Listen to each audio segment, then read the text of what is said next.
എല്ലാവർക്കും നമസ്കാരം. എൻ്റെ പേര് ഇവിടെ ഓൾറെഡി പറഞ്ഞു, രമേശ് രാജശേഖരൻ. അപ്പോൾ ഇന്ന്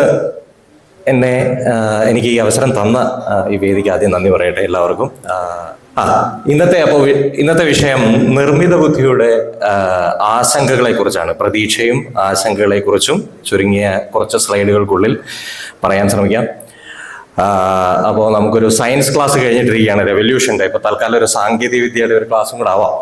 പിന്നെ നിർമ്മിത ബുദ്ധി ഈ ഒരു അടുത്ത കുറച്ച് വർഷങ്ങളായിട്ട് എല്ലായിടത്തും ഉയർന്നു കേൾക്കുന്ന ഒന്നാണ്. നിങ്ങൾക്ക് പരിചയമില്ലാത്തൊരു കാര്യമല്ല. എങ്കിലും ഇതിന്റെ അല്പം ഡീറ്റെയിൽസും ഇത് ഉയർത്തുന്ന ചില ആശങ്കകളെ കുറിച്ചും കൂടുതലായിട്ട് സംസാരിക്കാമെന്നാണെന്ന് വിചാരിക്കുന്നത്. അപ്പൊ നമുക്ക് അധികം സമയം കളയാൻ തുടങ്ങാം. ആദ്യത്തെ സ്ലൈഡ് എന്താണ് നിർമ്മിത ബുദ്ധി എന്നുള്ള ചോദ്യത്തിൽ തന്നെ തുടങ്ങാം. ഈ ആർട്ടിഫിഷ്യൽ ഇന്റലിജൻസ് കുറെ നാളായിട്ട് നമ്മൾ കേൾക്കുന്നുണ്ടെങ്കിലും അതിന്റെ ഒരു ഫലപ്രാപ്തി നമ്മുടെ കയ്യിലേക്ക് ആർട്ടിഫിഷ്യൽ ഇന്റലിജൻസിന്റെ ഗുണങ്ങൾ വന്നു തുടങ്ങിയത് കുറച്ച് വർഷങ്ങളെ ആയിട്ടുള്ളൂ. ഇതിനു മുമ്പ് തൊട്ട് കമ്പ്യൂട്ടറുകൾ ഉണ്ടാകുന്ന നമുക്കറിയാം. കമ്പ്യൂട്ടറുകൾ വളരെ വർഷങ്ങൾക്ക് മുമ്പ് കണ്ടുപിടിച്ചതാണ്. പക്ഷെ ആ കമ്പ്യൂട്ടറുകളല്ല, അതിന്റെ കഴിവുകളല്ല ഇപ്പോൾ ഉള്ള കമ്പ്യൂട്ടറുകൾക്കുള്ളത്. അപ്പൊ എന്താണ് പഴയ കമ്പ്യൂട്ടറും ഇപ്പോൾ വന്നിരിക്കുന്ന ഈ ആർട്ടിഫിഷ്യൽ ഇന്റലിജൻസ് അല്ലെങ്കിൽ നിർമ്മിത ബുദ്ധിയും തമ്മിലുള്ള വ്യത്യാസം? പഴയ കമ്പ്യൂട്ടറുകൾ സത്യത്തിൽ ഒരു വർഷങ്ങൾക്ക് മുമ്പ് പഴക്കമുള്ള ആ ചിത്രത്തിൽ കാണിച്ചിരിക്കുന്ന പോലോ അതിനും മുമ്പുള്ള കമ്പ്യൂട്ടറുകൾ എടുത്താലോ ആ കമ്പ്യൂട്ടറുകൾക്കെല്ലാം അത് സാധാരണഗതിയിൽ പ്രവർത്തിക്കുന്നത് നിർദ്ദിഷ്ടമായിട്ടുള്ള ഒരു നിർദ്ദേശങ്ങൾ അനുസരിച്ച് മാത്രമാണ്. അതായത് അതിനൊരു പ്രോഗ്രാം എന്ന് പറയും. എന്ന് വെച്ച് കഴിഞ്ഞാൽ നിങ്ങളുടെ ഓഫീസിൽ ഒരു ബില്ലിംഗ് മെഷീൻ ആവശ്യമുണ്ട്. അവിടുത്തെ എല്ലാ ബില്ലുകളും എല്ലാ കാര്യങ്ങളും കാൽക്കുലേറ്റ് ചെയ്യാനും പ്രിന്റ് ചെയ്യാനും. അപ്പൊ അതിനുവേണ്ടി നമ്മൾ നേരത്തെ ചെയ്യുന്നത് അതിന് സ്പെഷ്യലൈസ്ഡ് ആയിട്ടുള്ള ഒരു കമ്പ്യൂട്ടറും അതിൽ പ്രത്യേകതയുള്ള അതിനുവേണ്ടി തന്നെ തയ്യാറാക്കിയ ഒരു പ്രോഗ്രാം അതിൽ റൺ ചെയ്യുകയാണ് ചെയ്യുന്നത്. ആ കമ്പ്യൂട്ടർ ഉപയോഗിക്കുന്നിടത്തോളം കാലം, ആ പ്രോഗ്രാം റൺ ചെയ്യുന്നിടത്തോളം കാലം അത് ഒരേ കാര്യം തന്നെ ചെയ്തുകൊണ്ടിരിക്കുന്നു. നിങ്ങൾ ഏൽപ്പിച്ചിരിക്കുന്ന ബില്ലിങ്ങിന്റെ ആ ജോലി ചെയ്തുകൊണ്ടേയിരിക്കുന്നു.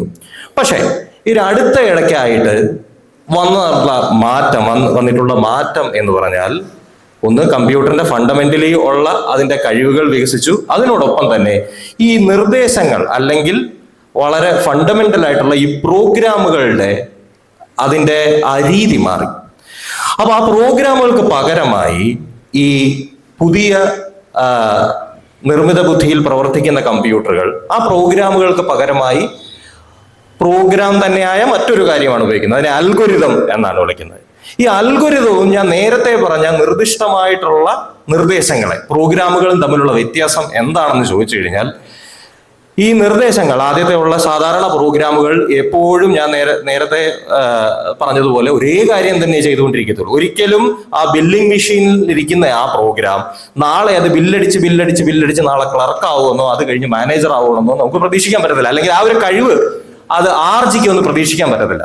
പക്ഷേ അൽഗോരിതം എന്ന് പറയുന്ന പ്രോഗ്രാമുകളുടെ പ്രത്യേകത എന്താണെന്ന് വെച്ചാൽ, അത് ഉപയോഗിക്കും തോറും സ്വയം പരിഷ്കരിക്കാനും സ്വയം പഠിക്കാനും കഴിയുന്നവയാണ്.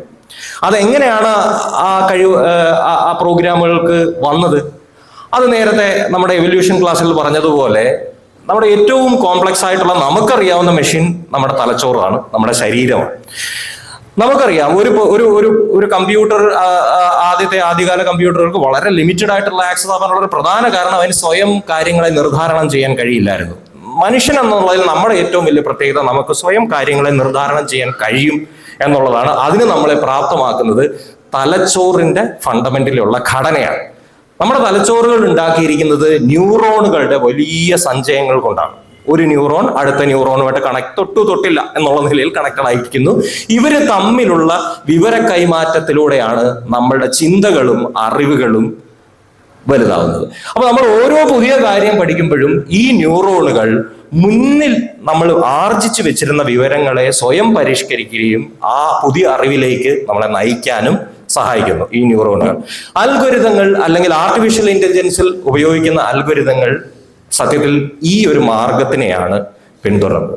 അപ്പൊ പുതിയ പ്രോഗ്രാമുകളുള്ള വ്യത്യാസം അത് മുന്നേ പോലെ 1 തൊട്ട് 10 ലൈൻ വരെ നിർദ്ദേശങ്ങൾ എഴുതി വെക്കുകയല്ല, പക്ഷേ ഒരു അൽഗോരിതം ന്യൂറൽ നെറ്റ്വർക്കിനെ ആ ഒരു രീതിയിൽ പ്രോഗ്രാം കമ്പ്യൂട്ടറിൽ സ്ഥാപിക്കുകയും അത് നമ്മുടെ തലച്ചോറിലുള്ള ന്യൂറോണുകളുടെ അതേ പോലത്തുള്ള അതേപോലെയുള്ള എന്താ പറയുക കഴിവുകൾ ആർജിക്കാൻ സാധ്യതയുള്ളത്. അതാണ് ന്യൂറൽ നെറ്റ്വർക്ക്. അതാണ് ഈ അൽഗോരിതത്തിന്റെ പ്രധാനപ്പെട്ട പ്രത്യേകത. അതുകൊണ്ട് തന്നെയാണ് പുതിയ കമ്പ്യൂട്ടറുകളിൽ നമുക്ക് ആർട്ടിഫിഷ്യൽ ഇന്റലിജൻസ് എന്ന് പറയുന്ന ഒരു സാധനം ഉണ്ടാക്കാൻ പറ്റില്ല. ഇതുവരെയുള്ള കമ്പ്യൂട്ടറുകളിൽ ഇന്റലിജൻസ് എന്ന് നമുക്ക് പറയാൻ പറ്റില്ല.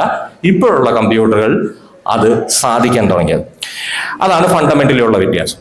അപ്പൊ മറ്റൊരു ചോദ്യം, ഈ എവിടെയായി ഇപ്പോഴെല്ലാരും ചോദിക്കുന്നു, ഈ ആർട്ടിഫിഷ്യൽ ഇന്റലിജൻസ് എന്നുള്ള ഒരു വാക്ക് പണ്ട് സിനിമയിലൊക്കെ വരുമ്പോൾ തന്നെ, അല്ല അതിന് മുമ്പ് തന്നെ ആർട്ടിഫിഷ്യൽ ഇന്റലിജൻസ് എന്ന് പറഞ്ഞു കഴിഞ്ഞാൽ എന്തോ ഒരു വലിയൊരു ഭൂതമാണെന്നോ, അല്ലെങ്കിൽ ലോകം മുഴുവൻ കീഴടക്കാൻ മറ്റേ ടെർമിനേറ്റർ സിനിമകളിലൊക്കെ വരുന്ന പോലെ റോബോട്ടായി വരുന്നു, അങ്ങനെയൊക്കെയുള്ള പല ചിന്താഗതികളുണ്ട്. ആശങ്കകൾക്കിടയിൽ നമുക്കതും അതിനെക്കുറിച്ചും ചർച്ച ചെയ്യാം. പക്ഷേ ഇപ്പോൾ ഇത് എവിടെ എത്തി നിൽക്കുന്നു എന്ന് ചോദിച്ചു കഴിഞ്ഞാൽ, ആർട്ടിഫിഷ്യൽ ഇന്റലിജൻസിന്റെ ഇപ്പോഴത്തെ സ്ഥിതി അത് വളരെ ചെറിയ ആപ്ലിക്കേഷന് വേണ്ടി മാത്രം ഉപയോഗിക്കുന്ന രീതിയിലാണ്. ആർട്ടിഫിഷ്യൽ നാരോ ഇന്റലിജൻസ് എന്ന് നമ്മൾ ആർട്ടിഫിഷ്യൽ ഇന്റലിജൻസിനെ വേണമെങ്കിൽ മൂന്നായിട്ട് നമുക്ക് തരം തിരിച്ചു കഴിഞ്ഞാൽ, narrow intelligence, general intelligence, super intelligence എന്ന് വേണമെങ്കിൽ നമ്മൾ പറയാം. നാരോ ഇന്റലിജൻസ് എന്ന് പറഞ്ഞാൽ ഒരു പ്രത്യേകതര ആപ്ലിക്കേഷന് വേണ്ടി മാത്രം ട്രെയിൻ ചെയ്തെടുത്ത അൽഗോരിതങ്ങൾ. ഏറ്റവും വലിയ ഉദാഹരണം നിങ്ങളുടെയൊക്കെ കയ്യിലിരിക്കുന്ന ChatGPT, ജെമിനി, അങ്ങനെയുള്ള കാര്യം. അതിനെ ലാംഗ്വേജ് ലേണിംഗ് മോഡൽ, LLMs എന്നാണ് വിളിക്കുന്നത്. നിങ്ങൾ ഒരു മനുഷ്യൻ സംസാരിക്കുന്ന വാക്കുകളെ അർത്ഥവ്യാകരണങ്ങളിലൂടെ പിടിച്ചെടുത്ത് അതിന് കൃത്യമായ ഉത്തരം നൽകാൻ കഴിയുന്ന രീതിയിൽ അതിനെ പ്രാപ്തമാക്കിയിട്ടുള്ളത്. അതൊരു നാരോ ഇന്റലിജൻസ് ആണ്. അതേപോലെ തന്നെ പലതരത്തിലുള്ള ആപ്ലിക്കേഷൻസ് നമുക്ക് അല്ലാതെ അറിയാം. ഉദാഹരണത്തിന് നിങ്ങളുടെ ഫോണിലെ ഫേസ് റെക്കഗ്നീഷൻ, നിങ്ങളുടെ മുഖം തിരിച്ചറിഞ്ഞ് ഫോൺ അൺലോക്ക് ചെയ്യുന്നു. അതേപോലെ തന്നെ യൂട്യൂബിലും മറ്റും നിങ്ങളുടെ താല്പര്യത്തിനനുസരിച്ചുള്ള, നിങ്ങളൊരു വീഡിയോ കണ്ടു തുടങ്ങിയാൽ ആ താല്പര്യത്തിനനുസരിച്ചുള്ള സജഷൻസ് കൊണ്ടുതരുന്ന തരത്തിലും ഇപ്പോൾ പ്രവർത്തിക്കാൻ തുടങ്ങി. അതെല്ലാം നാരോ ഇന്റലിജൻസിന്റെ ഒരു ഉദാഹരണങ്ങൾ. അപ്പോൾ ഇപ്പോഴത്തെ ആർട്ടിഫിഷ്യൽ ഇന്റലിജൻസിന്റെ നമ്മൾ ഉപയോഗിച്ചുകൊണ്ടിരിക്കുന്ന വേർഷൻ നാരോയാണ്, നാരോ ഇന്റലിജൻസ് ഡെവലപ്മെന്റ് ആണ്. ഇനി വരാൻ പോകുന്നത് ജനറൽ ഇന്റലിജൻസ് എന്ന് പറയുന്ന ഒരു സാങ്കേതിക വിദ്യയാണ്. അപ്പൊ എന്താണ് ഈ നാരോയിൽ നിന്ന് ജനറലിലോട്ടുള്ള ദൂരം എന്ന് ചോദിച്ചാൽ, ഇപ്പോൾ ഒരു ചെറിയ കാര്യം ചെയ്യാനാണെങ്കിൽ ജനറൽ ഇന്റലിജൻസ് എന്ന തരത്തിൽ സാങ്കേതികത വളർന്നു കഴിയുമ്പോൾ ഒരുപക്ഷെ ഈ ലോകത്തുള്ള എല്ലാ മനുഷ്യരെക്കാളും, അല്ലെ മനുഷ്യരോടൊപ്പം തന്നെ, അല്ലെ ഒരു മനുഷ്യന് തത്തുല്യമായ ഇന്റലിജൻസ് പ്രകടിപ്പിക്കുന്ന ഒരു കമ്പ്യൂട്ടറിനെ, അല്ലെങ്കിൽ അത്തരത്തിൽ നമ്മൾ എത്തിക്കഴിയുമ്പോഴാണ് അതിനെ ജനറൽ ഇന്റലിജൻസ് എന്ന് പറയാം. എന്ന് വെച്ച് കഴിഞ്ഞാൽ ഇപ്പോഴുള്ള നാരോ ഇന്റലിജൻസ് ChatGPTക്ക് അറിയില്ല, എന്താ പറയാ, അതിനെ പറഞ്ഞു കൊടുക്കാതെ അറിയില്ല, അതിന് ചിലപ്പോ ഇവിടുത്തെ രാഷ്ട്രീയ സാഹചര്യങ്ങളോ സാമൂഹിക വശങ്ങളോ ഒന്നും നാരോ ഇന്റലിജൻസ് ഈ ആർട്ടിഫിഷ്യൽ ഇന്റലിജൻസ് പഠിക്കാൻ പറ്റില്ല. പക്ഷെ ഒരു ജനറൽ ഇന്റലിജൻസ് വരുമ്പോൾ നമ്മുടെ മനുഷ്യരെ പോലെ പല കാര്യങ്ങൾ ഒരുമിച്ച് വിശദീകരിച്ച് വിശകലനം ചെയ്ത് ഉത്തരങ്ങളിലേക്ക് എത്തിക്കാനുള്ള കഴിവുണ്ടാവും എന്നാണ് പ്രതീക്ഷിക്കുന്നത്. അവിടെ തൊട്ടാണ് നമ്മുടെ ആശങ്കകൾ കൂടുതൽ തുടങ്ങുന്നത്. ഇനി അതിന്റെ അടുത്ത പടിയാണ് സൂപ്പർ ഇന്റലിജൻസ്. സൂപ്പർ ഇന്റലിജൻസ് എന്ന് പറഞ്ഞാൽ അങ്ങനെ ഒരു ആർട്ടിഫിഷ്യൽ ഇന്റലിജൻസിന്റെ സംവിധാനം ഉണ്ടായി കഴിഞ്ഞാൽ ഒരുപക്ഷെ ലോകത്തിലുള്ള എല്ലാ മനുഷ്യരുടെ മൊത്തം ബുദ്ധിശക്തികൾ ഒരുമിച്ച് വെച്ചാൽ പോലും അതിനേക്കാളും ഒരു പടി മുന്നിൽ നിൽക്കുന്ന ഇന്റലിജൻസ് ആയിരിക്കും സൂപ്പർ ഇന്റലിജൻസ് എന്ന് പറയുന്നത്. ഇതൊക്കെ ഒരു ഫാന്റസി സിനിമ കാണുന്നത് പോലെ, അല്ലെങ്കിൽ അത് കേൾക്കുന്നത് പോലെ തോന്നാം. പക്ഷെ ഇതൊക്കെ വളരെയധികം സാധ്യമായ കാര്യങ്ങളാണ്. കാരണം നമ്മുടെ പുരോഗമനം, നമ്മുടെ ശാസ്ത്രം എങ്ങോട്ടാണ് വികസിച്ചുകൊണ്ട് പോകുന്നത്, അതിന്റെ ലീനിയാരിറ്റി നോക്കിയാൽ, അല്ലെ അതിന്റെ എക്സ്പോണൻഷ്യാലിറ്റി നോക്കിയാൽ നമുക്കറിയാം ഇത് സാധ്യമാണെന്നും ഇത് എപ്പോൾ സാധ്യമാണ് എന്നുള്ള കാര്യത്തിൽ മാത്രമേ ഒരു ചോദ്യമുള്ളൂ. ചുരുക്കത്തിൽ എന്താണ് നിർമ്മിത ബുദ്ധി എന്ന് ചോദിച്ചാൽ, മനുഷ്യന്റെ ബുദ്ധി ആവശ്യമുള്ള ജോലികൾ ചെയ്യാൻ കമ്പ്യൂട്ടറുകളെ പരുവപ്പെടുത്തിയെടുക്കുന്ന, അല്ലെങ്കിൽ അതിനെ പരിശീലിപ്പിച്ചെടുക്കുന്ന രീതിയാണ് വളരെ സിമ്പിളായി നിർമ്മിത ബുദ്ധി എന്ന് പറയുന്നത്. ഇനി എന്തുകൊണ്ടാണ് ഈ നിർമ്മിത ബുദ്ധിക്ക് ഇത്രയും ശക്തി, അല്ലെങ്കിൽ ഇത്രയും ബുദ്ധി എങ്ങനെയാണ് വന്നത്? ഇപ്പോ നിങ്ങളുടെ പരിചയത്തിലുള്ള, അല്ലെങ്കിൽ നമുക്കറിയാവുന്ന ഏറ്റവും ബുദ്ധിയുള്ള ഒരു മനുഷ്യനെ എടുത്താലും അയാൾക്ക് പൊതുവായുള്ള ഒരു വിദ്യാഭ്യാസം, അതായത് ബുദ്ധിയുള്ള മനുഷ്യൻ എന്ന് പറഞ്ഞാൽ അതായത് നല്ലൊരു തലച്ചോറുള്ള, അല്ലെങ്കിൽ പാരമ്പര്യമായിട്ട് നല്ല ബുദ്ധിയുള്ള ഒരു പാരമ്പര്യത്തിലുള്ള ഒരു കുട്ടിയാണെന്ന് വെച്ചാൽ, ഐൽസിന്റെ കുട്ടിയാണെന്ന് വെച്ചാൽ, അപ്പോ ഫണ്ടമെന്റലി നല്ലൊരു തലച്ചോറ് ഉണ്ടാവുമല്ലോ. പക്ഷെ ഈ ഐൻസ്റ്റീന്റെ കുട്ടിയോ നിങ്ങളൊരു ഔപചാരിക വിദ്യാഭ്യാസം പോലും ഇല്ലാതെ യാതൊന്നും പഠിപ്പിക്കാതെ വളർത്തുകയാണെങ്കിൽ ആ കുട്ടി വെറും ഒരു സാധാരണ വിദ്യാഭ്യാസം ഇല്ലാത്ത ഒരു കുട്ടിയായി മാറാനേ സാധ്യതയുള്ളൂ. അപ്പോൾ ഈ ബുദ്ധി വിവരം എന്ന് പറയുന്നത്, അല്ലെങ്കിൽ ഈ നിങ്ങളുടെ ബുദ്ധി എന്ന് പറയുന്നത് നിങ്ങളുടെ തലച്ചോറ് മാത്രമല്ല, ആ തലച്ചോറിൽ സൂക്ഷിച്ചിരിക്കുന്ന വിവരങ്ങളാണ് ശരിക്കും നിങ്ങളുടെ ബുദ്ധി. തലച്ചോറ് നിങ്ങളെ അതിനെ പ്രാപ്തമാക്കുന്നു എന്ന് മാത്രമേ ഉള്ളൂ. ചുരുക്കം പറഞ്ഞാൽ ഡേറ്റ ആണ് നിങ്ങളുടെ ബുദ്ധി. അപ്പൊ ഈ ആർട്ടിഫിഷ്യൽ ഇന്റലിജൻസ് എന്തുകൊണ്ടാണ് ഇത്രയും ശക്തമാവാനുള്ള കാരണം എന്താണെന്ന് ചോദിച്ചു കഴിഞ്ഞാൽ അതിലേക്ക് കിട്ടിയ ഡേറ്റകളുടെ വലിപ്പം കൊണ്ടാണ്. അപ്പോൾ വേറൊരു ചോദ്യം വേണമെങ്കിൽ നമുക്ക് ചോദിക്കാം. ഒരു 10 വർഷം മുന്നേ ആയിരുന്നു ഈ ആർട്ടിഫിഷ്യൽ ഇന്റലിജൻസിന്റെ ഈ പുതിയ കണ്ടുപിടുത്തങ്ങൾ വന്നെന്ന് വിചാരിക്കുക. ഇപ്പോൾ ഉള്ളതിന് പകരം കുറച്ച് വർഷങ്ങൾക്ക് മുമ്പ്.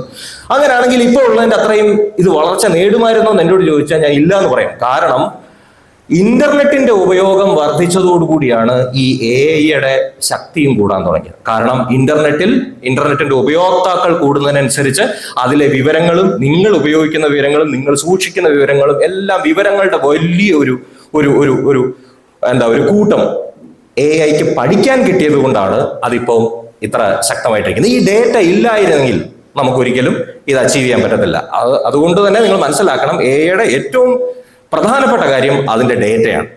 രണ്ടാമത്തെ കാര്യമാണ് പവർ. അതായത് നിങ്ങൾക്ക് വിവരങ്ങൾ മാത്രം പോരാ, അത് പ്രോസസ്സ് ചെയ്യാൻ ശക്തമായ ഒരു തലച്ചോറും കൂടെ വേണം. അപ്പൊ ആ തലച്ചോറാണ് കമ്പ്യൂട്ടറുകൾക്കുള്ളിലിരിക്കുന്ന ചിപ്പുകൾ.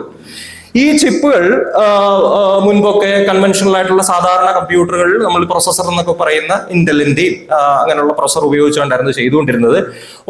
ഏതാനും വർഷങ്ങൾക്ക് മുമ്പ് ഈ AI-യുടെ കുതിച്ചാട്ടത്തിന് തൊട്ട് മുമ്പ് ആക്സിഡന്റലായിട്ട് കണ്ടുപിടിച്ച ഒരു കാര്യമാണ്, പണ്ട് തൊട്ടേ കമ്പ്യൂട്ടറുകളിൽ ഈ മെയിൻ പ്രോസസ്സറിന്റെ കൂടെ ഉപയോഗിച്ചിരുന്ന ഈ കുട്ടികൾക്കൊക്കെ അറിയായിരിക്കും, അല്ലെങ്കിൽ ഇപ്പൊ ഒരു 10, 35, 40 വയസ്സുള്ളവർക്കൊക്കെ അറിയായിരിക്കും, കമ്പ്യൂട്ടറൊക്കെ അസംബിൾ ചെയ്യുന്ന സമയത്ത് നമ്മളൊരു ഗ്രാഫിക്സ് കാർഡ് വെക്കും. ഗെയിമുകളൊക്കെ കളിക്കാൻ വേണ്ടി, നല്ല ചിത്രങ്ങളൊക്കെ വരാൻ വേണ്ടി ഒരു കാർഡ് വെക്കുമായിരുന്നു, ഗ്രാഫിക്സ് കാർഡ്, GPU എന്നാണ് അതിന് പറയാം. ഒരു ബിരുദൻ ഈ GPU ഉപയോഗിച്ച് കഴിഞ്ഞാൽ ഈ ആർട്ടിഫിഷ്യൽ ഇന്റലിജൻസിന്റെ പ്രവർത്തനങ്ങളെ വേഗത്തിലാക്കാം, അല്ലെങ്കിൽ അതിന് പെട്ടെന്ന് കാര്യങ്ങൾ പഠിക്കാൻ കഴിയും എന്ന് കണ്ടെത്തിയതിനെ തുടർന്നാണ് GPU അല്ലെങ്കിൽ അത്തരത്തിലുള്ള ചിപ്പുകൾ, വളരെ ശക്തമായിട്ടുള്ള പ്രോസസ്സിംഗ് ചിപ്പുകൾ ഈ ആർട്ടിഫിഷ്യൽ ഇന്റലിജൻസിന്റെ ഇതിലോടുന്നത്. അപ്പൊ ഇങ്ങനെ ഇത് രണ്ടും കൂടെ ചേർന്നിട്ടാണ് ആർട്ടിഫിഷ്യൽ ഇന്റലിജൻസിന് ഇപ്പൊ നമ്മൾ കണ്ടുകൊണ്ടിരിക്കുന്നതും ഇനി മുന്നോട്ടുള്ള രീതിയിൽ വികസിക്കാനുമുള്ള അവസരങ്ങൾ കൊണ്ടുകൊടുത്തത്. അപ്പോൾ ഈ ഗ്രാഫിക്സിന്റെ ഇത് പറഞ്ഞപ്പോഴാണ് NVIDIA എന്നുള്ള കമ്പനികളെ കുറിച്ച് നിങ്ങൾ കേട്ടിട്ടുണ്ടോ എന്ന് എനിക്കറിയത്തില്ല എത്ര പേർക്ക്. NVIDIA എന്നുള്ള ഒരു അമേരിക്കൻ കമ്പനിയാണ്. കഴിഞ്ഞ ഒരു 5-6 കൊല്ലത്തിൽ അവരുടെ ആസ്തി ഏകദേശം ഒരു 3 ട്രില്യൺ ഒക്കെ കഴിഞ്ഞു. അതായത് കണ്ണ് തള്ളിപ്പോകുന്ന രീതിയിലാണ് NVIDIAയുടെ വളർച്ച ഉണ്ടായത്. എൻ്റെ സുഹൃത്തുക്കളൊക്കെ വർക്ക് ചെയ്യുന്ന ബാംഗ്ലൂർ ആസ്ഥാനമൊക്കെ ഉള്ള കമ്പനിയാണ്. അപ്പൊ അവര് ശരിക്കും വളരെ സൈലന്റ് ആയി ഇതുപോലെ ഗെയിം കളിക്കാനുള്ള ചിപ്പ് മാത്രം ഉണ്ടാക്കിക്കൊണ്ടിരുന്ന ഒരു കമ്പനിയാണ്. വളരെ പെട്ടെന്നാണ് അവർക്കൊരു ജാക്ക്പോട്ട് ഇങ്ങനെ അടിക്കുന്നത്. അപ്പോൾ NVIDIA പോലുള്ള NVIDIAയുടെ ഗ്രാഫിക്സ് പ്രോസസർ വന്നതോടുകൂടി ഇതിന്റെ ശക്തികൾ 10 മടങ്ങ് വർദ്ധിക്കാൻ തുടങ്ങി. അതിനോടൊപ്പം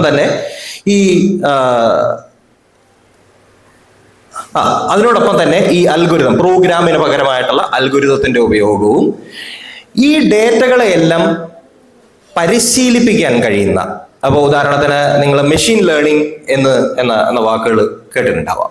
എന്താണ് ഈ മെഷീൻ ലേണിംഗ്? അപ്പൊ ഇത്തരം ഡേറ്റകൾ മാത്രം ഉണ്ടായപ്പോയാ ഈ കമ്പ്യൂട്ടറിന് ഇത് കൃത്യമായി മനസ്സിലാക്കി പഠിക്കാനും കഴിയണം.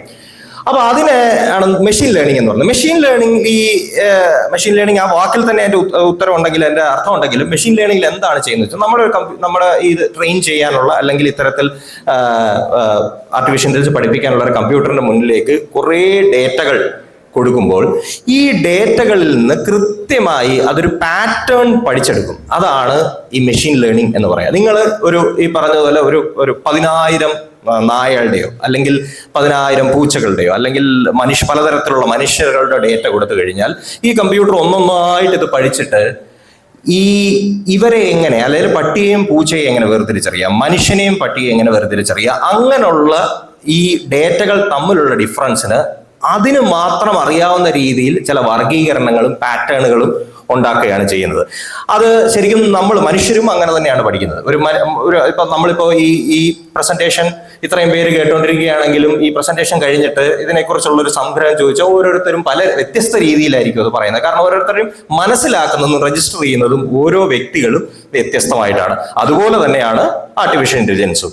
മനുഷ്യന്റെ തലച്ചോറ് പ്രവർത്തിക്കുന്ന അതേപോലെ തന്നെയാണ്. അപ്പോൾ ഇത് പാറ്റേണുകളാണ് യഥാർത്ഥത്തിൽ കണ്ടെത്തുക. അപ്പോൾ ഇത് പഠിക്കാനുള്ള ഡേറ്റകൾ എവിടുന്ന് വന്നു എന്ന് ഞാൻ നേരത്തെ പറഞ്ഞു. ഇന്റർനെറ്റിന്റെ വളർച്ചയോടുകൂടി ഇത്തരം ഡേറ്റകൾ AIക്ക് അവൈലബിൾ ആയി.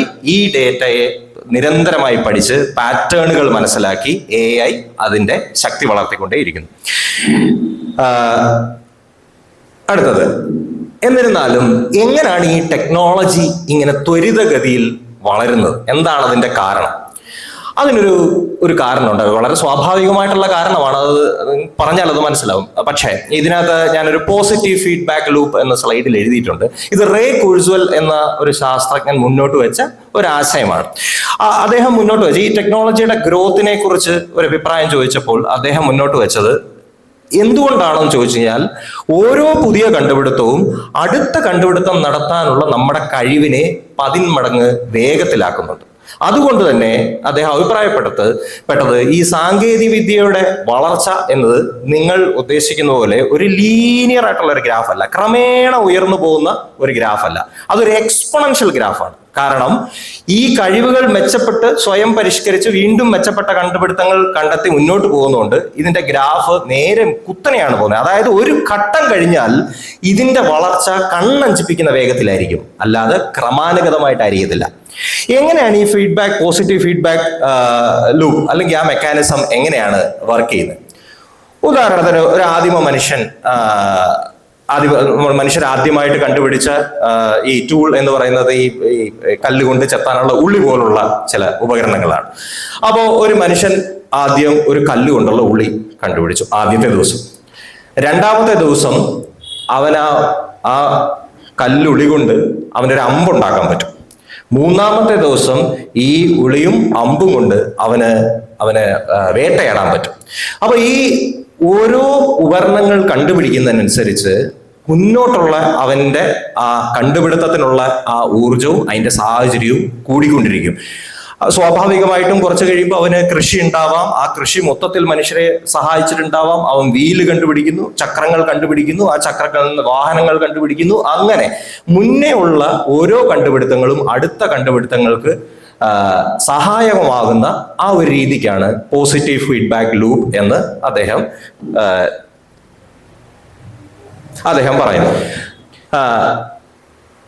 അപ്പോൾ അതാണ് ഇതിന്റെ ഈ ടെക്നോളജിയുടെ ത്വരിത രീതിയിലുള്ള വളർച്ചയുടെ പ്രധാന കാരണം ഇത്തരത്തിലുള്ള പോസിറ്റീവ് ഫീഡ്ബാക്ക് ലൂപ്പുകളാണ്. ഇനി നമുക്ക് ഏകദേശം ഇതിന്റെ ഒരു കാര്യം മനസ്സിലായിട്ടുണ്ട് എന്ന് നാം വിചാരിക്കുന്നു. ഇനി നമുക്ക് വിഷയത്തിന്റെ പ്രധാന കാര്യമായ ഈ ആർട്ടിഫിഷ്യൽ ഇന്റലിജൻസിന്റെ ആശങ്കകളെ കുറിച്ച് സംസാരിക്കാം. ഈ ചിത്രത്തിൽ കാണിച്ചിരിക്കുന്നത് ജെഫ്രി ഹിൻടൺ എന്ന ഒരു ശാസ്ത്രജ്ഞനെയാണ്. അദ്ദേഹത്തിന് കഴിഞ്ഞ വർഷം ആർട്ടിഫിഷ്യൽ ഇന്റലിജൻസിൽ ഉള്ള സംഭാവനയ്ക്ക് നൊബേൽ സമ്മാനം കിട്ടിയ മനുഷ്യനാണ്.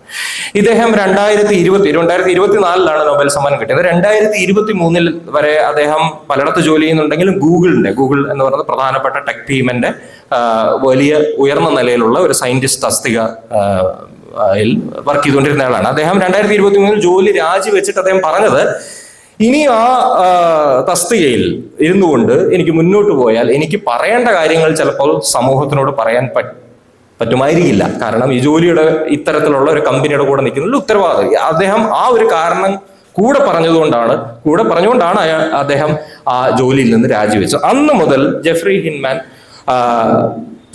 ഹിൻടൺ ആർട്ടിഫിഷ്യൽ ഇന്റലിജൻസിന്റെ ഇത്തരത്തിലുള്ള പ്രശ്നങ്ങളെ കുറിച്ച് ജനങ്ങളെ ബോധവൽക്കരിക്കാൻ ധാരാളം ടോക്കുകൾ നടത്തിയിട്ടുണ്ട്. അദ്ദേഹത്തിന്റെ പ്രധാനപ്പെട്ട ചില ആശങ്കകളാണ് ഞാൻ 3 പോയിന്റ്സിൽ അവിടെ കൊടുത്തിരിക്കുന്നത്. അദ്ദേഹം തീർച്ചയായിട്ടും വിചാരിക്കുന്നു ഈ ഈ ആർട്ടിഫിഷ്യൽ ഇന്റലിജൻസിന്റെ ഈ സാങ്കേതികവിദ്യ കുറച്ച് നാൾ കൂടി ഇതുപോലെ മുന്നോട്ട് പോയി കഴിഞ്ഞാൽ തീർച്ചയായിട്ടും അത് മനുഷ്യരെക്കാൾ ബുദ്ധിയുള്ള ഒരു സിസ്റ്റമായിട്ട് മാറാനുള്ള സാധ്യതയുണ്ട് എന്ന് അദ്ദേഹം തീർച്ചയായിട്ടും വിചാരിക്കുന്നു. അതാണ് അദ്ദേഹത്തിന്റെ ഏറ്റവും വലിയ ഭയം എന്ന് കരുതുക. എന്നാൽ ഏറ്റവും ഗുരുതരമായ കാര്യം എന്താണെന്ന് ചോദിച്ചു കഴിഞ്ഞാൽ, ഒരു പക്ഷേ അത്തരത്തിലുള്ള മനുഷ്യരോടൊപ്പമോ അതിനേക്കാളും വലിയ ഇന്റലിജൻസോ ഉണ്ടായി കഴിഞ്ഞാൽ അതിന്റെ നിയന്ത്രണം നമ്മുടെ കയ്യിൽ നിന്ന് പോയാൽ എങ്ങനെയിരിക്കും എന്നുള്ളതാണ്. അപ്പൊ നിയന്ത്രണം നഷ്ടപ്പെടുക എന്നുള്ളതാണ് അതിനകത്ത് ഏറ്റവും ഗുരുതരമായ കാര്യം. മൂന്നാമത്തെ ഏറ്റവും പ്രസക്തമായ കാര്യം, ഇത്തരത്തിലുള്ള അതിബുദ്ധിയുള്ള ഇത്തരത്തിൽ ഉള്ള ടെക്നോളജികളോ യന്ത്രങ്ങളോ ഏതെങ്കിലും ദുഷ്ടശക്തികൾ അല്ലെങ്കിൽ അത്തരത്തിലുള്ള താല്പര്യങ്ങളുള്ള ഗവൺമെന്റുകളുടെയോ വ്യക്തികളുടെയോ കയ്യിലെത്തിക്കഴിഞ്ഞാൽ അതിനെ എങ്ങനെ ദുരുപയോഗം ചെയ്യും എന്ന് നമുക്ക് പറയാൻ കഴിയില്ല. അപ്പൊ ഉദാഹരണത്തിന് നമുക്ക് ഇപ്പൊ അറിയാം, ഈ ഇഷ്ടംപോലെ ഈ ആർട്ടിഫിഷ്യൽ വീഡിയോ ക്രിയേഷൻ ഒക്കെ ഏജൻസ് ഉണ്ടായതുകൊണ്ട് ഇലക്ഷൻ ഒക്കെ ഇറങ്ങുമ്പോൾ പല തരത്തിലുള്ള വീഡിയോകളും അല്ലാതെ നമുക്ക് കാണാം. ഇതിൽ ഏതാണ് വിശ്വസിക്കേണ്ടത് ഏതാണ് വിശ്വസിക്കേണ്ടാത്തതെന്ന് നമുക്ക് തിരിച്ചറിയാൻ പറ്റാത്തൊരവസ്ഥയിലോട്ട് പോയിക്കൊണ്ടിരിക്കും. അപ്പോൾ ദുരുപയോഗം വളരെ വളരെ വലിയ രീതിയിൽ ഉണ്ടാകാനുള്ള സാധ്യതയുണ്ട്.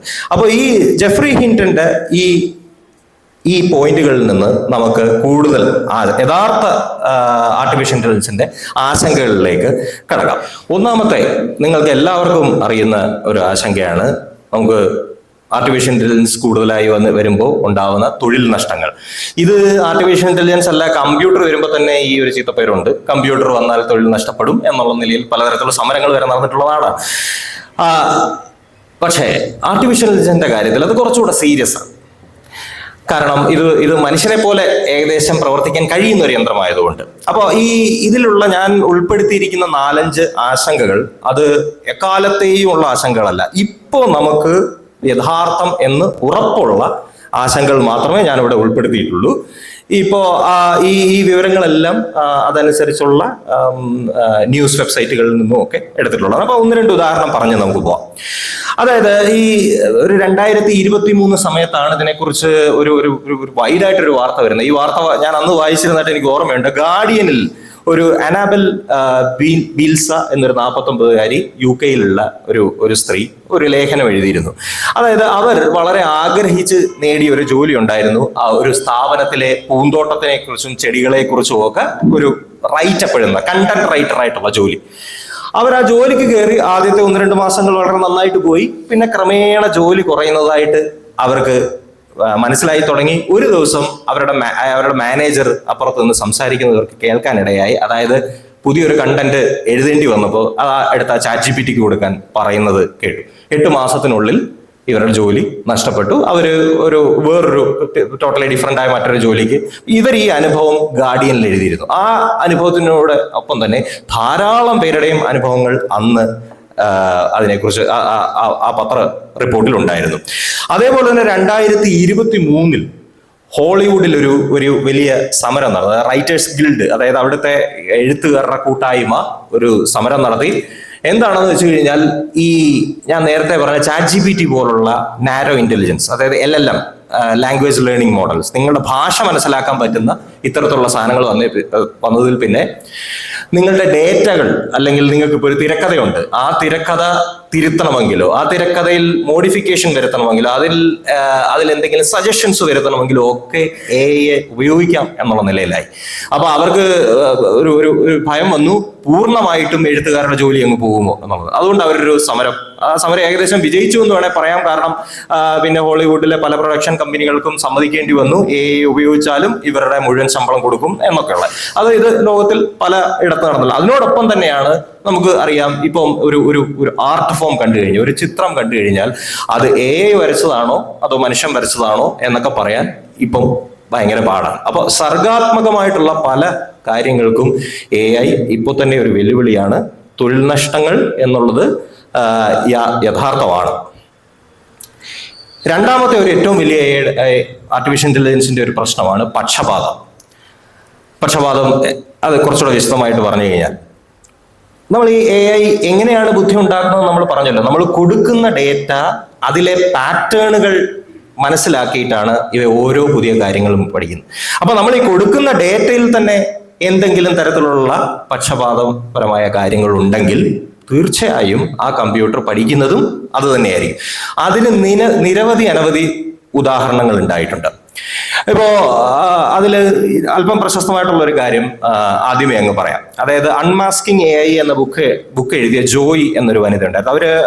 ഒരു കമ്പ്യൂട്ടർ സയന്റിസ്റ്റും ഈ founder of algorithmic justice league, അതായത് AI മൂലം ഉണ്ടാകുന്ന ഇത്തരത്തിലുള്ള പ്രശ്നങ്ങൾക്ക് പരിഹാരം ഉണ്ടാകണമെന്ന് വാദിക്കുന്ന ഒരാൾ കൂടിയാണ്.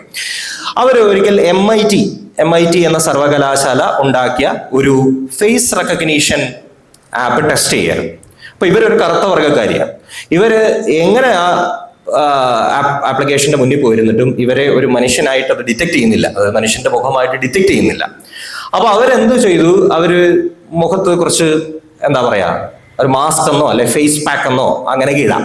ചുരുക്കം പറഞ്ഞാൽ മുഖത്തെ കളർ ഒന്ന് പെയിന്റ് അടിച്ച് മാറ്റി. അപ്പോൾ ഫേഷ്യൽ റെക്കഗ്നീഷൻ സോഫ്റ്റ്വെയർ വർക്ക് ചെയ്യും.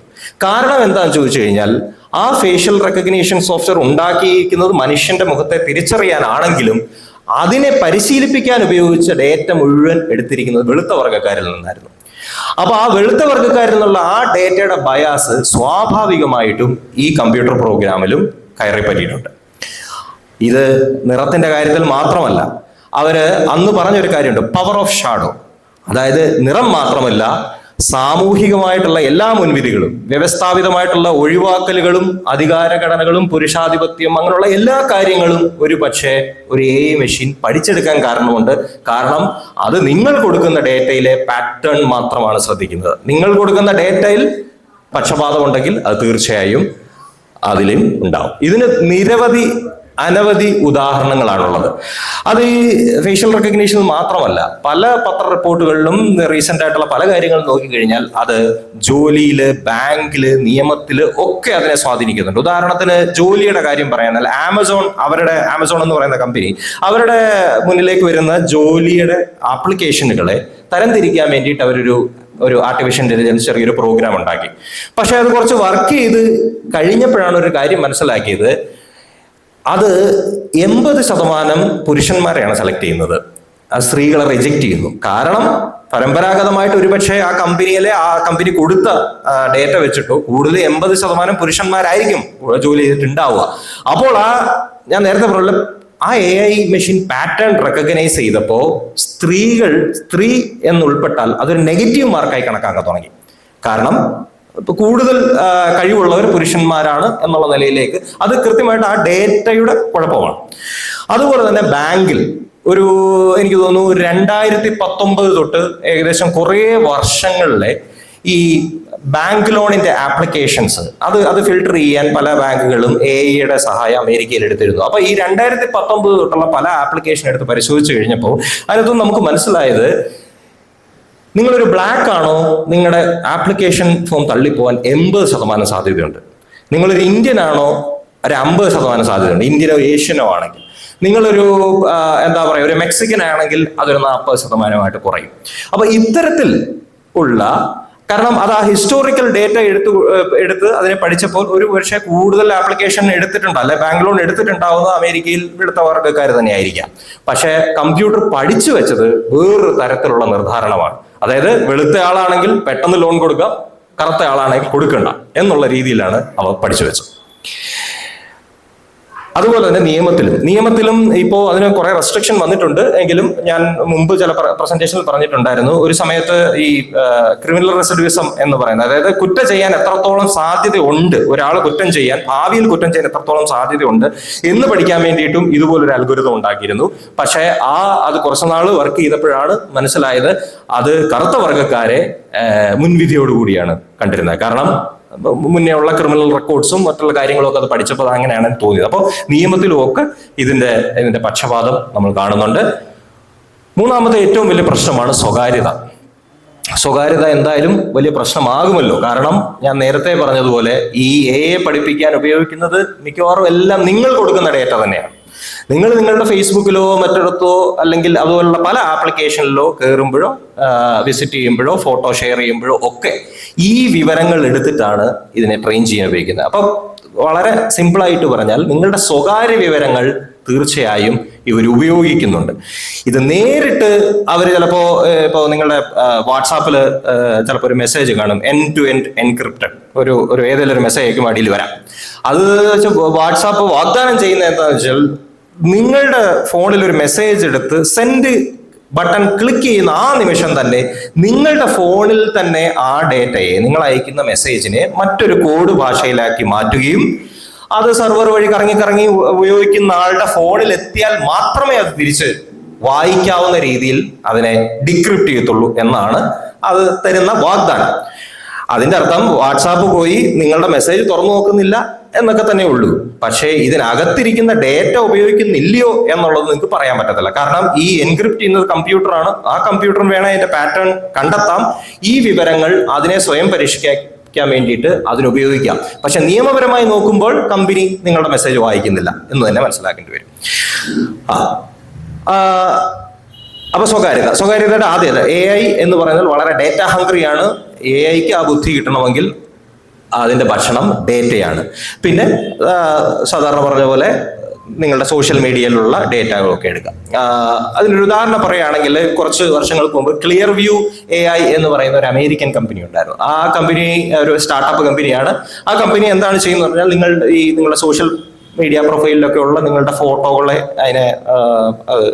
അത് റീഡ് ചെയ്യും. അത് വലിയൊരു ഡേറ്റാബേസ് ആക്കിയിട്ട് അത് എനിക്ക് തോന്നുന്നു ഒരു 300 കോടി ഫോട്ടോസ് ഉണ്ടായിരുന്നെന്ന് തോന്നുന്നു. ഇതെല്ലാം പോലീസിന് കൈമാറുകയൊക്കെ ചെയ്തു. അപ്പൊ അത് പക്ഷേ അത് യൂറോപ്യൻ യൂണിയനിലൊക്കെ വലിയ പ്രശ്നങ്ങളായി. കാരണം അവിടെയൊക്കെ വ്യക്തിപരമായിട്ടുള്ള സ്വകാര്യത എന്ന് പറയുന്നത് വളരെ ഇമ്പോർട്ടന്റ് ആയത് കാരണം ഈ കമ്പനിക്കെതിരെ ഇപ്പോൾ ഏകദേശം ഒരു 100 കേസുണ്ട്. അവർ കേസ് പറഞ്ഞുകൊണ്ടിരിക്കുകയാണ്. പക്ഷെ അവർ പറയുന്നത് ഞങ്ങൾ ചെയ്യുന്നതെല്ലാം ശരിയാണ്. ഈ വാട്സാപ്പിന്റെ ഇതുപോലെ അവർക്ക് വേണേൽ പറയാം, ഞങ്ങൾ ആരും ഉപയോഗിച്ചിട്ടില്ല, പക്ഷെ ഞങ്ങളുടെ എഞ്ചിൻ ഉപയോഗിക്കും, ഡേറ്റ എഞ്ചിൻ ഉപയോഗിക്കുമായിരിക്കും എന്ന് പറയാമായിരിക്കാം. ഇനി നാലാമത്തെ കാര്യമാണ് കുറ്റകൃത്യങ്ങൾ. AI വന്നതോടുകൂടി, അല്ലെങ്കിൽ ഈ ഇത്തരത്തിലുള്ള ആർട്ടിഫിഷ്യൽ ഇന്റലിജൻസ് വന്നതോടുകൂടി കുറ്റകൃത്യങ്ങളുടെ ഒരു സ്വഭാവം തന്നെ മാറിയിട്ടുണ്ട്. കുറ്റകൃത്യങ്ങൾ എന്ന് പറയുമ്പോൾ പലതരത്തിലുള്ള കുറ്റകൃത്യങ്ങളുണ്ട്. വളരെ സിമ്പിൾ ആയിട്ട് എടുത്തു കഴിഞ്ഞാൽ, ഇപ്പോൾ ഫിഷിംഗ് മെസ്സേജുകൾ എന്ന് പറയും. ഫിഷിംഗ് മെസ്സേജുകൾ എന്ന് പറഞ്ഞാൽ ചിലപ്പോഴൊക്കെ നിങ്ങൾക്ക് വല്ലപ്പോഴും കേട്ടിട്ടുണ്ടാവും, നിങ്ങളുടെ ഇമെയിലിലോ മെസ്സേജിലോ ഒക്കെ നിങ്ങൾക്ക് 1 കോടി രൂപ ലോട്ടറി അടിച്ചിരിക്കുന്നു, നിങ്ങൾ ഈ നമ്പറിൽ ബന്ധപ്പെട്ടാൽ അടുത്ത കാര്യങ്ങൾ. അപ്പൊ ബന്ധപ്പെട്ട് കഴിഞ്ഞാൽ അത് പിന്നെ നിങ്ങൾ ഒരു 50,000 1 ലക്ഷം ഇട്ട് കഴിഞ്ഞാൽ അതിന്റെ അപ്പൊ അത്തരത്തിലുള്ള കോളുകളൊക്കെ കണ്ടിട്ടുണ്ടാവാം. ഇതൊക്കെ പഴയ രീതിയിലുള്ള ഫിഷിംഗ് ആണ്. ഇപ്പോഴത്തെ ആർട്ടിഫിഷ്യൽ ഇന്റലിജൻസ് വന്നിട്ടുള്ള ഫിഷിംഗ് ഇങ്ങനെയല്ല. നിങ്ങളുടെ ഡേറ്റയും നിങ്ങളുടെ സ്വകാര്യ വിവരങ്ങളൊക്കെ ഓൾറെഡി നിങ്ങളുടെ സോഷ്യൽ മീഡിയയിലും ഈ തരത്തിലുള്ള കമ്പ്യൂട്ടറുകളുടെ കയ്യിലൊക്കെ ഉണ്ട്. നിങ്ങളുടെ മാത്രമല്ല, നിങ്ങൾ വർക്ക് ചെയ്യുന്ന സ്ഥാപനത്തിലുള്ള നിങ്ങളുടെ സുഹൃത്തുക്കളുടെ, നിങ്ങളുടെ ബോസ്, എല്ലാവരുടെയും വിവരങ്ങളൊക്കെ ഉണ്ടാവും. ഇത് എൻ്റെ ജീവിതത്തിൽ എനിക്ക് യഥാർത്ഥത്തിൽ സംഭവിച്ചതാണ്. ഒരു ദിവസം ഞങ്ങൾക്ക് എൻ്റെ പുതിയ കമ്പനിയിൽ സിഇഒയുടെ പേരിൽ ഒരു മെയിൽ വരുവാണ്. എന്നിട്ട് മെയില് വന്നിട്ട് പറയാം, നിങ്ങൾ ഈ ഓപ്പൺ ചെയ്തിട്ട് ഈ സാധനം ഒന്ന് പരിശോധിക്കൂ എന്നുള്ള രീതിയിൽ വരികയാണ്. അത് ഭാഗ്യത്തിന് ഞാൻ ഓപ്പൺ ചെയ്തില്ല, കുറച്ച് പേരെങ്കിലും ഓപ്പൺ ചെയ്തിട്ടുണ്ടാവും. അത് സത്യം പറഞ്ഞാൽ അതൊരു ഈ സ്പിയർ ഫിഷിംഗ് ആയിരുന്നു.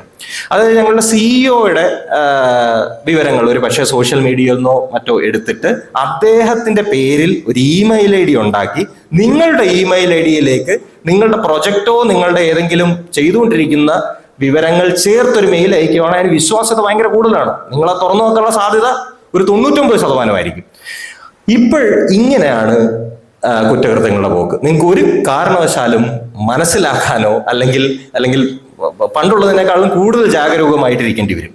അതുപോലെ തന്നെയാണ് ഈ വോയിസ് ക്ലോണിങ്, വീഡിയോ ക്ലോണിങ് ഒക്കെ. വീഡിയോ ക്ലോണിങ്ങിനേക്കാളും കൂടുതൽ വോയിസ് ക്ലോണിങ് വളരെ സാധാരണ. ഇപ്പോൾ നിങ്ങളുടെ ആരെങ്കിലും ബന്ധുക്കളുടെയോ അല്ലെങ്കിൽ നമ്മുടെയൊക്കെ മക്കളുടെയോ ആരുടെയെങ്കിലും ഒക്കെ ഒരു സോഷ്യൽ മീഡിയയിൽ പോസ്റ്റ് ചെയ്തിരിക്കുന്ന ഏതെങ്കിലും ഒരു വോയിസ് ക്ലിപ്പിൽ നിന്ന് ആ വോയിസ് എടുത്തു കഴിഞ്ഞാൽ അത് വെച്ച് അവർ സ്ക്രിപ്റ്റ് ചെയ്യുന്ന രീതിയിൽ ഒരു ഭീഷണി കോളോ അല്ലെങ്കിൽ എന്തെങ്കിലും ഉണ്ടാക്കാൻ പറ്റും. നിങ്ങളുടെ മകളുടെ പേരിൽ നിങ്ങൾക്കൊരു ഫോൺ കോൾ വന്നിട്ട് ഒരു റാൻസം മണി ആവശ്യപ്പെടാനും ഒക്കെ ഉള്ളൊരു സാധ്യത. അപ്പൊ ആ ഒരു രീതിയിൽ കുറ്റകൃത്യങ്ങൾ വേറൊരു തരത്തിൽ വളരെ വിശ്വാസ്യത നേടുന്ന രീതിയിലേക്ക് മാറിക്കൊണ്ടിരിക്കുന്നത്. അതാണ് ഇതിനകത്തെ മറ്റൊരു വലിയ ആശങ്ക. ഇനി ഏറ്റവും അവസാനത്തെ ആശങ്ക, അതിന്റെ പരിഹാരങ്ങളും അതിന്റെ നമുക്ക് പറയാം. എങ്കിലും എന്തുകൊണ്ടാണ് ഇതൊക്കെ ഉണ്ടാവുന്നത്, അല്ലെങ്കിൽ അത് യഥാർത്ഥത്തിൽ AIയുടെ പ്രശ്നം എന്താണെന്ന് ചോദിച്ചു കഴിഞ്ഞാൽ ഇതാണ് ബ്ലാക്ക് ബോക്സ് പ്രോബ്ലം എന്ന് പറയും. എന്ന് വെച്ച് കഴിഞ്ഞാൽ, അതായത് ഞാനൊരു AI എഞ്ചിന് കുറേ ഡേറ്റ കൊടുക്കുന്നു, അതൊരു ഔട്ട്പുട്ട് തരുന്നു എന്നുള്ളതല്ലാതെ ഇതിനകത്ത് ഈ ഇൻപുട്ടായിട്ടുള്ള എടുക്കുന്ന ഡേറ്റയെ എന്ത് ചെയ്തു, AI എങ്ങനെയാണ് മനസ്സിലാക്കിയിരിക്കുന്നത് എന്ന് അത് ഉണ്ടാക്കിയവർക്ക് പോലും പറയാൻ കഴിയില്ല. അതാണ് ഇതിനകത്തെ ഏറ്റവും വലിയ പ്രശ്നം. ഉദാഹരണത്തിന് ആ ചിത്രത്തിൽ കാണിക്കുന്നത് പോലെ ഞാനൊരു വലിയ പെട്ടിക്കകത്ത് കുറച്ച് മൈദയും പഞ്ചസാരയും മുട്ടയും എല്ലാം കൂടെ എടുത്തു വെച്ച് കൊടുക്കുന്നു. ഈ സാധനം ഒരു കേക്കായിട്ട് പുറത്തു കൊണ്ടിരുന്നു. ഈ കേക്ക് എങ്ങനെയാണ് ഉണ്ടാക്കിയത്, ഇതിന്റെ റെസിപ്പി എന്താണ് എന്ന് ചോദിച്ചു കഴിഞ്ഞാൽ ആ ബ്ലാക്ക് ബോക്സിന് പറയാൻ കഴിയില്ല. അതാണ് ഇപ്പോഴുള്ള ഫണ്ടമെന്റലി AIയുടെ പ്രശ്നം. നമ്മൾ മുന്നേ സംസാരിച്ച പക്ഷപാതം അങ്ങനെയുള്ള പല കാര്യങ്ങളും സംഭവിക്കുമ്പോഴും ഇതെങ്ങനെയാണ് സംഭവിക്കുന്നതെന്ന് ആ പ്രോഗ്രാം ഉണ്ടാക്കിയ അല്ലെ ആ മെഷീൻ ഉണ്ടാക്കിയ ഉപയോക്താക്കൾക്കോ അല്ലെങ്കിൽ ആ മെഷീന് സ്വയമോ പറയാൻ കഴിയില്ല. ഇതാണ് AIയുടെ ഒരു ഫണ്ടമെന്റൽ ബ്ലാക്ക് ബോക്സ് പ്രോബ്ലം എന്ന് പറയുന്നത്. അതായത് നിങ്ങൾക്ക് എന്തുകൊണ്ട് ലോൺ കിട്ടിയില്ല, എന്തുകൊണ്ട് നിങ്ങളുടെ റെസ്യൂമെ തള്ളിക്കളഞ്ഞു, ഇതൊക്കെ അറിയാൻ ഒരു വഴിയില്ല. അപ്പോൾ തെറ്റെന്താണെന്നറിയാതെ നമ്മൾ എങ്ങനെ അതിനെ തിരുത്തും എന്നുള്ളൊരു പ്രോബ്ലം ഉണ്ട്. ബാക്കി എല്ലാ കമ്പ്യൂട്ടർ പ്രോഗ്രാമുകളിലും തെറ്റ് കൃത്യമായി നമ്മൾ ആ തെറ്റിലേക്ക് എത്തും. അതൊരു ബഗ് ആയിരിക്കും, അതൊരു പ്രശ്നമായിരിക്കും, അത് എത്താം, തിരുത്താം. ഇതിൽ അങ്ങനെ ഒരു സാധ്യത വളരെ കുറവാണ്. ഇനി എന്താണ് പരിഹാരം എന്നുള്ളത്? പരിഹാരം സാധാരണ പോലെ വളരെ സിമ്പിളാണ്. ഇതിനെ നമ്മൾ നിരോധിക്കുകയല്ല എന്തായാലും വേണ്ടത്. കാരണം AI അല്ലെ ഇത്തരത്തിലുള്ള ഒരു സാങ്കേതിക വിദ്യയുടെ വളരെയധികം ആവശ്യം നമുക്കിപ്പോൾ ഉണ്ട്. അത് ഒരു മേഖലയിലല്ല, ഈ പറഞ്ഞ ChatGPT പോലുള്ള ഒരു മേഖലയിലല്ല. വൈദ്യശാസ്ത്രത്തിലും റോക്കറ്റ് സയൻസിലും ഒക്കെ ഇത് വലിയ രീതിയിലുള്ള സംഭാവനകളാണ് കൊണ്ടുവന്നിരിക്കുന്നത്. പക്ഷെ അതിന് എന്താണ് ചെയ്യുന്നത്? അതിന് ഒരേ ഒരു പരിഹാരമേ ഉള്ളൂ, നിയമം മൂലം ഇതിനെ നിയന്ത്രിക്കുക എന്നുള്ളതാണ്. അപ്പൊ നിയമം മൂലം നിയന്ത്രിക്കുക എന്ന് പറഞ്ഞാൽ ഈ ചേഞ്ചസിനെ എന്തായാലും നമുക്ക് അഡോപ്റ്റ് ചെയ്യേണ്ടി വരും. ഉദാഹരണത്തിന് ഇപ്പൊ നമ്മൾ കാളവണ്ടിയിൽ നിന്ന് കാർ ആയപ്പോഴത്തേക്ക് നമ്മൾ കാറിന്റെ സുരക്ഷാ നിയമങ്ങൾ കൊണ്ടുവന്നില്ലേ? ട്രാഫിക് സിഗ്നൽ കൊണ്ടുവന്നു, സീറ്റ് ബെൽറ്റുകൾ നിർബന്ധമാക്കി, അല്ലെങ്കിൽ ഹെൽമെറ്റ് നിർബന്ധമാക്കി. ഇത്തരത്തിലുള്ള നിബന്ധനകൾ ഇത്തരത്തിലുള്ള ആർട്ടിഫിഷ്യൽ ഇന്റലിജൻസ് ഡെവലപ്പ് ചെയ്യുന്ന കമ്പനികളെ കൊണ്ട് പൊതുജനങ്ങളുടെ ഭാഗത്തു നിന്നോ ഗവൺമെന്റിന്റെ ഭാഗത്തു നിന്നോ ഉണ്ടാക്കുക എന്നുള്ളതാണ് ഇതിന് ശാശ്വതമായുള്ളൊരു പരിഹാരം. അല്ലാതെ ഇതിനെ നിരോധിക്കുക എന്നുള്ള അതല്ല. ഇനി ഇങ്ങനൊരു ഒരു നിർദ്ദേശം വന്നാൽ എന്തൊക്കെ ആയിരിക്കണം ഇപ്പോ ശ്രദ്ധിക്കേണ്ടത്? ഇതിനുവേണ്ടി പലതരത്തിലുള്ള പഠനങ്ങൾ, ഇപ്പൊ എത്തിക്കൽ AI എന്ന് പറയുന്ന ഒരു മേഖല തന്നെ ഇപ്പം ആർട്ടിഫിഷ്യൽ ഇന്റലിജൻസിലുണ്ട്. അതായത് എത്തിക്കലായി നമുക്ക് എങ്ങനെ ഈ സാങ്കേതിക വിദ്യ ഉപയോഗിക്കാം. അപ്പൊ അതിനു വേണ്ടിയിട്ട് ഹാർവാർഡിന്റെ ഒരു ഡിവിഷൻ അവരെഴുതിയ ഒരു പേപ്പർ, അതിനകത്തുനിന്നാണ് ഞാൻ ഈ ഡേറ്റാസ് എടുത്തിരിക്കുന്നത്. നിങ്ങളെ എവിടെ ഒക്കെ തപ്പിയാലും ഇപ്പൊ ഇത്തരത്തിലുള്ള ഏകദേശം ഇതുപോലുള്ള സജഷൻസ് തന്നെയാണ് എല്ലായിടത്തും കൊടുത്തിട്ടുള്ളത്. അപ്പോൾ ഹാർവാർഡ് മുന്നോട്ട് വെക്കുന്ന 5 പ്രധാന തത്വങ്ങൾ ആർട്ടിഫിഷ്യൽ ഇന്റലിജൻസ് ഉണ്ടാക്കുന്നതോ അല്ലെങ്കിൽ അത്തരത്തിലുള്ള ഏത് കമ്പനിയും അവർ പാലിക്കേണ്ട കാര്യങ്ങൾ. ഒന്ന്, നീതി, ഫെയർനെസ് എന്ന് പറഞ്ഞാൽ പക്ഷപാതം ഒരു തരത്തിലും AI അൽഗോരിതത്തിൽ ഉണ്ടാവാൻ പാടില്ല. എന്ന് വെച്ച് കഴിഞ്ഞാൽ പക്ഷപാതം ഉണ്ടെങ്കിൽ അത് തിരുത്താൻ, അത് നിങ്ങളുടെ കയ്യിലേക്ക് എത്തുന്നത്, പൊതുജനങ്ങളിലേക്ക് എത്തുന്നതിന് മുമ്പ് തിരുത്തി നന്നാക്കാനുള്ള ഒരു ബാധ്യത അവരെടുക്കണം. 2, സുതാര്യത. അതായത് നമ്മൾ നേരത്തെ പറഞ്ഞ ബ്ലാക്ക് ബോക്സ് പ്രോബ്ലം. ഒരു തെറ്റ് പറ്റിയെങ്കിൽ ആ തെറ്റ് എന്താണെന്ന് ആ അൽഗോരിതത്തിന് പറയാൻ കഴിയണം. അതായത് നിങ്ങൾക്ക് ലോൺ കിട്ടുന്നില്ലെങ്കിൽ എന്തുകൊണ്ട് നിങ്ങളുടെ ലോൺ റിജക്റ്റ് ആയി എന്ന് നിങ്ങൾക്കൊരു നേരിട്ട് പോയി അപ്ലൈ ചെയ്താൽ നിങ്ങളുടെ മാനേജർ പറഞ്ഞു തരും. പക്ഷേ ഇത്തരത്തിലുള്ള അൽഗോരിതങ്ങളും ആപ്ലിക്കേഷനും കൊണ്ടുവന്ന് കഴിയുമ്പോൾ അത് സാധ്യമല്ലാതെ വരും. പക്ഷെ അത് സാധ്യമാക്കണം എന്നുള്ളത്. 2, അക്കൗണ്ടബിലിറ്റി. 3, അക്കൗണ്ടബിലിറ്റി, അതായത് ഉത്തരവാദിത്തം. അതായത് നമ്മൾ ബാക്കി ഇപ്പൊ നിങ്ങളൊരു വണ്ടി എടുത്തുകൊണ്ട് പുറത്ത് ഇറങ്ങുന്നു, ഒരു അപകടം പറ്റി, ഒരാളെ ഇടിച്ചു, തീർച്ചയായിട്ടും നിങ്ങളാണ് അതിന്റെ ഉത്തരവാദി. പക്ഷെ ഇപ്പൊ നിരത്തിലൊക്കെ ഓടുന്ന ഡ്രൈവർലെസ് കാറ് ഒരാളെ ഇടിച്ചാൽ ആരാണ് ഉത്തരവാദി? അത് വലിയൊരു നിയമപ്രശ്നമായിട്ട് മാറും. കാരണം ഡ്രൈവർ ഇല്ല, അതൊരു വ്യക്തിയല്ല. അപ്പോൾ ആര് ഉത്തരവാദിത്വം എടുക്കണം? തീർച്ചയായിട്ടും ആരെങ്കിലും ഉത്തരവാദിത്വം എടുത്തേ പറ്റൂ. കാരണം ആ ഒരു രീതിയിലേ നമ്മുടെ വ്യവസ്ഥിതി വർക്ക് ചെയ്യത്തുള്ളൂ. അപ്പോൾ അതുണ്ടാക്കുന്ന കമ്പനികൾ അവരുണ്ടാക്കുന്ന ഓരോ ആർട്ടിഫിഷ്യൽ മെക്കാനിസം മുന്നേറ്റത്തിനും അവരൊരു അക്കൗണ്ടബിലിറ്റി ഉണ്ടാക്കേണ്ടിയിരിക്കുന്നു. പിന്നെ സ്വകാര്യത, അത് ഏറ്റവും വലിയ കാര്യമാണ്. നമ്മുടെ ശബ്ദവും നമ്മുടെ ഫോട്ടോയും നമ്മുടെ വിവരങ്ങളും നമ്മുടേത് മാത്രം ആയിരിക്കണം. പിന്നെ ഏറ്റവും അവസാനത്തെ കാര്യം മനുഷ്യന്റെ നിയന്ത്രണം. ഇപ്പോ ഞാൻ ആദ്യത്തെ സ്ലൈഡിൽ പറഞ്ഞതുപോലെ നാളെ നാരോ ഇന്റലിജൻസ് വികസിച്ച് ഒരു ജനറൽ ഇന്റലിജൻസ് ആവുമ്പോഴോ, ഈ ജനറൽ ഇന്റലിജൻസ് വികസിച്ച് ഒരു സൂപ്പർ ഇന്റലിജൻസ് ആവുമ്പോഴോ അതിന്റെ അവസാന